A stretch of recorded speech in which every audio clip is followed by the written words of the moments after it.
sangat terkenal di masyarakat kita. Setiap kali acara, setiap kali kegiatan biasanya dibaca salawat ini. Bagaimana bunyi salawat Maria? Allahumma sholli sholatan kamilatan wa sallim salaman taman ala sayyidina Muhammad. Alladzi tanhalu bihil uqadu wa tanfariju bihil qurabu wa tuqda bihil hawaiju wa tunalu bihil ghaibu wa husnul khawatim. Bismillahirrahmanirrahim. Assalamualaikum warahmatullahi wabarakatuh. Teman-teman jamaah yang dirahmati Allah Subhanahu wa taala, ada salah satu jamaah saya yang bertanya tentang video tersebut. Ya, karena itu sudah jelas ya, Ustaz Abdul Aziz Darji LC ini adalah pengisi kajian di kajiannya Salafi Wahabi. Teman-teman dirahmati Allah Subhanahu wa taala, jujur memang terusik sekali ya, dikarenakan apa? Dikarenakan ulama-ulama sekelas pengarang sholawat nariyahnya saja, bahkan setelahnya itu tidak ada yang berani mengatakan bahwa sholawat itu syirik. Sampai ahlu sunnah wal jamaah al-asy'ariyah wal maturidiyah sampai saat ini tidak ada yang berani mengkritik itu ya.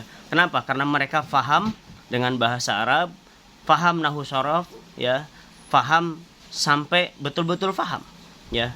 Sedangkan beliau yang di dalam rekaman tersebut ini kita yakin bahwa beliau tidak paham tentang bahasa Arab, hanya mengambil sebagian keterangan saja.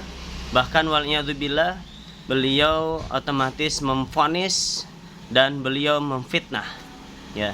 Dan ini nggak boleh, naudzubillah ya. Kalau beliau membahas ini atas dasar iri, dengki, hasud, kebencian, kita doakan mudah-mudahan Allah ampuni, kemudian mudah-mudahan Allah Subhanahu wa taala memaafkan, beliau diberikan husnul khotimah di akhir hayatnya ya. Tapi kalau misalkan beliau tidak mau bertaubat, beliau tidak mau mencabut pendapatnya, saya takutkan beliau mati dalam keadaan su'ul khotimah, naudzubillah ya.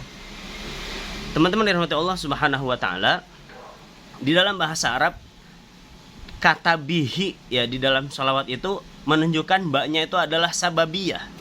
Sababiyah di sini adalah kalau yang namanya sebab kita tidak dikategorikan syirik, tidak dikategorikan menyekutukan Allah Subhanahu wa taala. Karena kalau misalkan bihinya itu kita artikan oleh, maknanya kita nisbatkan 100% kepada orang tersebut atau kepada benda tersebut, saya yakin, saya pasti bapak-bapak, kita semua, antum semua setiap hari makan ketika yakin bahwa makan yang mengenyangkan ya, bukan mengatakan dan meyakini bahwa dengan sebab makan saya kenyang.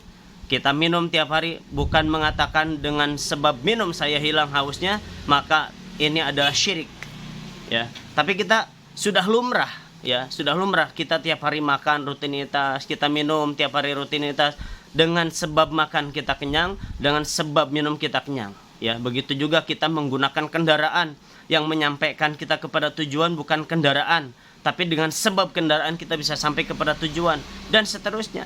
Sehingga di dalam sholawat tersebut ya, pengarang sholawatnya ini yakin bahwa dengan perantara Nabi Shallallahu Alaihi Wasallam segala urusan insya Allah akan terselesaikan ya. Wa yustasqal ghamam, dan dengan sebab perantara Nabi Shallallahu Alaihi Wasallam akan didatangkan turun hujannya, seperti itu ya. Bahkan jangankan kita membicarakan Nabi Shallallahu Alaihi Wasallam yang mukjizatnya, doa-doanya tidak mungkin ditolak oleh Allah Subhanahu wa taala. Kita saja kalau kita ya berdoa kemudian yakin dijabah oleh Allah Subhanahu wa taala, sudah pasti ya. Jangankan kita membahas Nabi Shallallahu Alaihi Wasallam, manusia termulia, manusia terbaik ya sepanjang masa. Kita saja ya, antum semuanya pasti akan dan pernah merasakan kalau ketika doa diijabah, kita yakin betul-betul diijabah. Bukan berarti kita sebagai pelakunya, akan tapi ini dengan sebab ya, doa kita, permintaan kita, Allah Subhanahu wa taala berikan doa-doa kita, Allah kabulkan permohonan-permohonan kita. Maka teman-teman dari Allah Subhanahu wa taala, ini sebagai jawaban ya dari permintaan salah satu jamaah saya, pendapatnya seperti apa. Maka ini jelas ya, ustadz tersebut dangkal ilmu, tidak ngerti bahasa Arab, kemudian fitnah kepada pengarang sholawat nariyah tersebut. Na'udzubillah min dzalik ya. Mudah-mudahan Allah Subhanahu wa taala senantiasa menjaga akidah kita sebagai umat Rasulullah sallallahu alaihi wasallam yang berakidahkan Ahlus Sunnah wal Jamaah, dan semoga Allah Subhanahu wa taala memberikan hidayah kepada saudara-saudara kita dari kalangan Salafi, Wahabi. Dan ini terakhir ya, orang-orang yang seperti ini orang yang tidak punya etika, tidak punya adab ya, su'ul adab kepada para pendahulu, para orang-orang soleh, ulama-ulama soleh, pendahulu-pendahulu kita ya. Ketika kita tidak setuju, silahkan tidak setuju, tapi jangan sekali-kali menggali sesuatu yang di luar daripada pengetahuan kita ya. Jangan sampai kita memvonis sesuatu sementara vonis kita salah ya, apalagi ini syirik. Syirik ini adalah perkara dosa besar yang tidak mungkin diampuni oleh Allah Subhanahu wa taala. Maka vonis syirik kita ketika tidak terbukti kepada orang yang kita tuju, maka na'udzubillah statusnya akan kembali kepada kita sebagaimana sabda Nabi sallallahu alaihi wasallam. Mudah-mudahan bermanfaat dan mudah-mudahan memberikan pencerahan untuk kita semua. Wallahul muwaffiq ila aqwamit thoriq. Wassalamualaikum warahmatullahi wabarakatuh.